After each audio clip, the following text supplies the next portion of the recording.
bagenzi inshuti namwe b'ikiganiro Deutsche Kurs, ndabaramukije mwese, ndabaramukije nongera ndabaha n'ikaze mu kiganiro twabateguriye kuri uno munsi. Ni ibiganiro mumaze kumenyera, ni ibiganiro vyihaye intumbero imwe rudende, guterera umuganda kuri abo bose bifuza kumenya ururimi rw'ikidagi. Ikiganiro mukagitegurwa na Centre Multiculturel Allemand mu kigo ca kaminuza y'u Burundi. Jewe Paul ndayihereje akaba ari je ndakibashikiriza. Ikiganiro rero muramaze kumenyera intumbero yayo, nuguterera kuri uwo wose yifuza kumenya kuvuga, kumenya kumva, kumenya kuvuga no kwandika ururimi rw'ikidagi. Ni intererano rero. None mu kiganiro c'uno munsi twabateguriye iki? Twabateguriye ikintu bita Wechselpräpositionen. Tuza kuganira sur le thème Wechselpräpositionen. Wechselpräpositionen mukanya turumva iyo kije kiva icarico, cane cane ico gisigura n'ingene gikoreshwa mu kidagi. Wechselpräposition ni jambo rimwe rigizwe mu vy'ukuri n'amajambo abiri. Hari duhereye inyuma Präpositionen. Präpositionen muramaze kubimenyera. Präposition uyiravye gutyo ukabona la terminaison y'iryo jambo, ucubona ko ari ijambo atari rimwe gusa n'amajambo au pluriel. Donc ni jambo de nature grammaticale bita préposition, mugabo amajambo atandukanye. Iryo akaba ari jambo rya mbere rigize le thème de ce jour. Wechselpräposition ni jambo bita préposition, ijambo d'une nature grammaticale donnée connue entre temps. Chushirako Wechsel. Wechsel. Wechsel ni ivuye mu rivuga bita Wechsel. Wechsel ni guhindura, guhinduka, guhindura. Wechsel ni novuga ihinduka canke ego ni guhindura mu vyo wari usanzwe, mu vy'ukuri urimwo, wari usanzwe ufasha iki mugabo ushobora gufasha n'iki. Wechselpräposition rero n'uyu mugwi w'amajambo azwi aharuwe, ukanya duca tuja mw'idonido, afasha gukora muri uyu mugwi canke muri uyundi mugwi wa kategori ya kazus. Kategori ya kazus, twibukanye kazus ni zine zose hamwe mu kidagi. Eka mbere ego hari nominatif, hakaba accusatif, datif na genitif. Nizo zine rero nk'uko twigeze kubibona. Les prépositions, ayo majambo de par leur taille mato afise ukuntu y'influe sur le changement de forme de son entourage. Kenshi les prépositions ziri mu kibanza ikihe mu ryungane ry'ikidagi. Un verbe conjugué na un nomen. Quand qui dit nomen dit un article. Rero izo ziri autour cane ziri à droite. Ziri à droite zirafise ukuntu en fonction de la nature grammaticale, de la catégorie grammaticale y'iyo préposition ihindura la forme. Ivyo bita la déclination. Déclination, c'est ce phénomène qui consiste à ce qu'un mot, le même mot, maintient tout naturellement sigur mugabe igahindura la forme selon sa fonction grammaticale. Igihe ari sujet nominatif donc igira une autre forme igihe iri muri position ya fonction grammaticale de complément. Complément, concrètement ni des informations complémentaires. Ce sont des indications qui viennent compléter et faire mieux comprendre le sens d'un verbe. Le verbe yonyine gutyo ugasanga irabuze ikintu mugabo irakeneye un complément. Fonction grammaticale du sujet, c'est l'acteur de l'action suggérée dans le verbe. Après le verbe, haza des compléments d'information. Birashika rero yuko hakenerwa ikibanza ca préposition nizo qui servent de pont entre deux éléments d'une phrase kugira ngo zigire un sens complet. Deux éléments d'une phrase dans un contexte donné kugira ngo igire sens. Préposition nabivuze navyibukije n'amajambo magufi araho uyanditse. Akarorero Anna, 2 lettres. Uba, 4 lettres. Auf, 3 lettres. Mugabo hariho n'izindi zirenga nka gegenuba. Ubu n'uburorero bwa ayo majambo magufi qui sert novuga de pont pour soigner la communication orale ou écrite entre un verbe et un nomen qui suit. Et par ricochet, haraba une certaine modification de forme de tout ce qui est autour de préposition. Rero muri iyo mirwi y'amapreposition hari agumana iyi ntumbero sur le plan fonction grammaticale. Hakaba tuvuge accusative, preposition zikora zikoreshwa na accusative n'izindi bien sûr zikorana n'iyindi casus yitwa dative.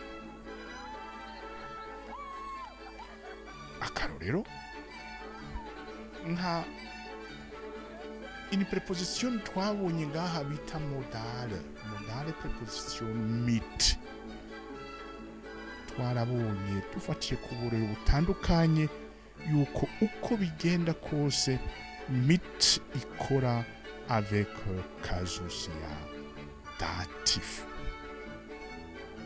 Für kandi karorero ni préposition ikora avec casus ya accusatif. Izindi ubundi burorero nka bubiri bukora avec accusatif ni nka ohne ni mugabo hariho n'izindi zikora avec le casus ya datif.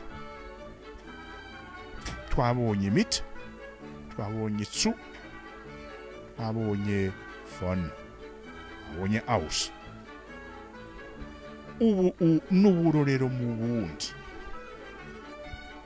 Urumva hariho ya majambo de catégorie ya préposition avec accusatif n'izindi n'uyundi mugwe wa préposition avec datif. Ni ukuvuga iki? Son entourage y'iryo jambo y'iyo préposition ikifata casus ya soit accusatif soit datif. Ibyo tugiye rero kuganira ko n'uwundi mugwi ego ukora tantôt avec accusatif, tantôt avec datif. Ego hariho izindi tubivuge tubishimangire, hariho des prépositions qui ne subissent pas d'exception, aho ziri tout autour accusative forme. Iyindi mugwi aussi on ne négocie pas la forme ni automatiquement avec datif. Hakaba rero n'izindi zishobora bivanye ni le contexte, oui, qui subissent la forme ya accusatif tantôt, mais tantôt avec la forme ya datif. Nivyo tugiye rero kurabira hamwe. Bazita vexil préposition kubera zifise novuga deux types de fonctions grammaticales. Tantôt zikora avec dans un contexte avec accusatif, dans un contexte avec datif, tout en étant les mêmes mots. Bivana rero na le contexte. Reka rero twinjire nido. Mugabo imbere yuko twinjira nido kumenya izarizo kuko ziraharuwe, reka tutange akarorero.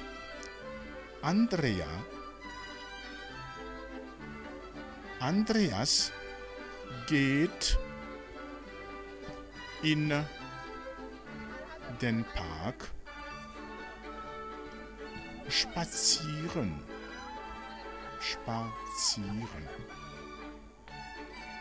Akarorero. Andreas geht in den Park spazieren.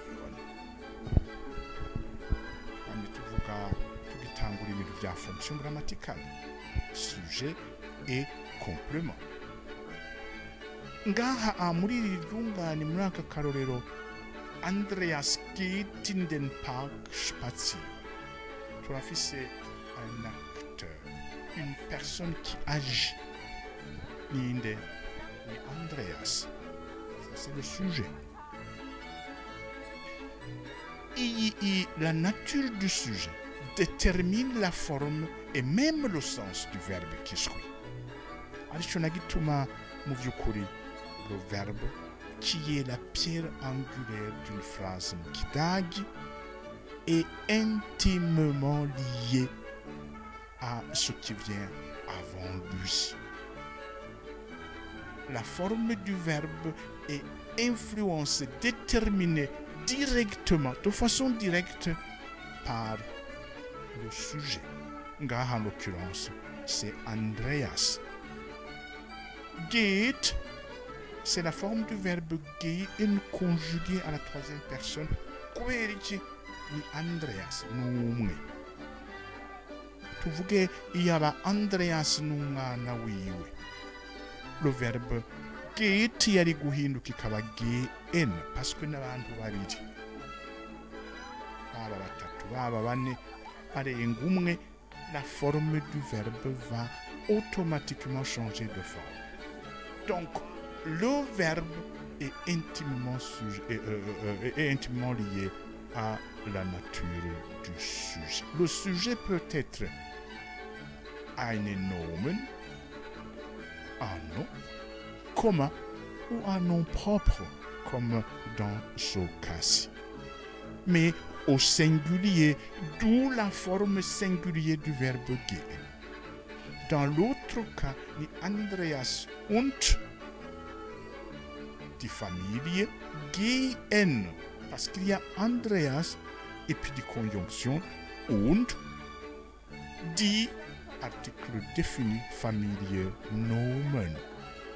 Tout ça constitue, si vous voulez, le groupe sujet. Car nous n'avons qu'un seul élément du sujet, ni Andreas. Mais Andreas und die Familie, nous va plusieurs catégories de mots. Mais zose constitue une et une seule entité grammaticale, à savoir le sujet du verbe. Le verbe gehen, dont la forme est déterminée par la nature du sujet qui vient à gauche. Maintenant, directement avec le sujet qui nous intéresse. Hakurikiriki in. In ngaha ni iki, in ngaha ni eine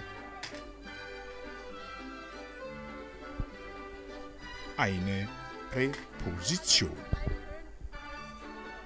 Nabonye, die Stellung sans place directement après le verbe. Et qu'est-ce qui vient après? Il vient deux éléments qui nous intéressent particulièrement, à savoir den et park. Den, ça c'est la forme accusative. Muri caso sia accusatif de der, kubera iki park est de nature et de genus et du genre grammaticalement parlant masculine. Ni der park mugabo kubera Andreas geht in. Andreas est en mouvement. Ariko agana ikintu, agana iki? Agana park. Agiye gutembera, agiye gufata akayaga ima park. Kubera la nature du verbe gehen, nababwiye nti le verbe c'est la pierre d'angulaire d'une phrase. Ahanini ce qui détermine ibintu n'ibindi, c'est la nature du verbe.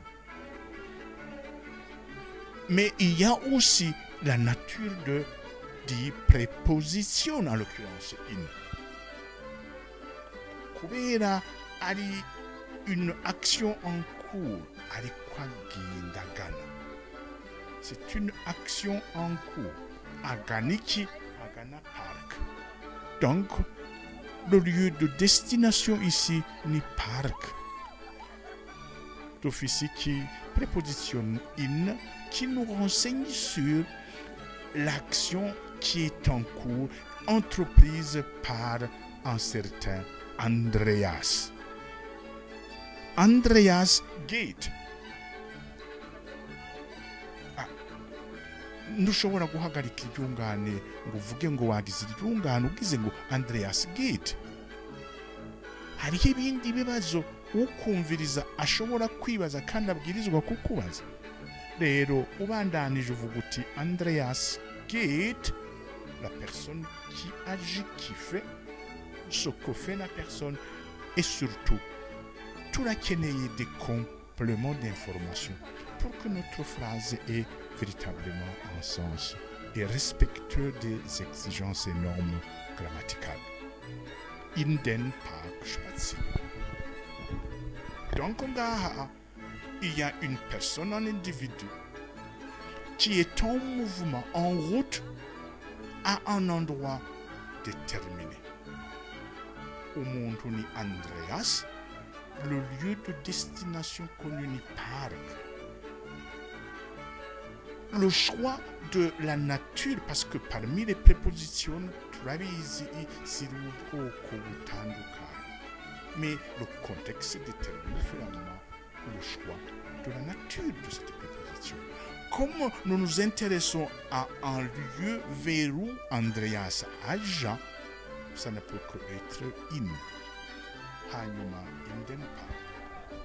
Reka tuvuge yuko Andreas, la même personne, agiye in die Post.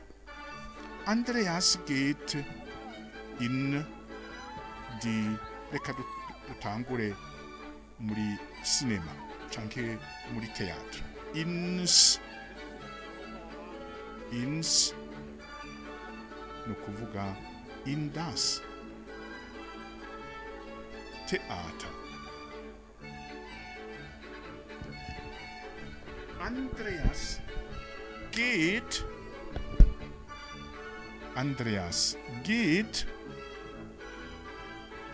c'est la même personne qui fait effectivement la même chose, mais ayant changé de destination.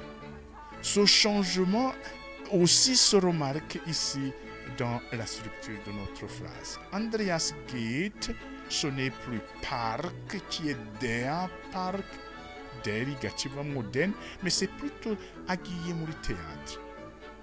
Théâtre ni das Theater. Comme il s'agit d'une direction, un endroit vers où Andreas se dirige, ichiba in reste de toute façon, parce que quand on se dirige vers un bâtiment, un lieu, c'est in. Donc, bichabiba ins, nous kuvuga in das Theater. Reka tuvuge yuko atagiye muri park, atagiye muri théâtre, mugabo agiye kuri poste. Andrea geht in die Post. Andrea geht in die Post.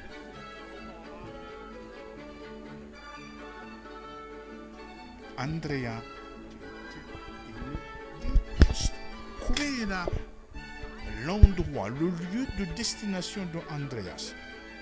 Mukidagi ari féminine ni die Post, donc in direction die Post. Reka dukoreshe iyindi position nyene yerekana koko un lieu de destination ya Andreas. Agiye hariya nyine kuri park. Mugabo agiye kurindirira à l'entrée du parc ntiyinjira. In den Park arinjira kuko araja kurabya. Andreas geht ni zum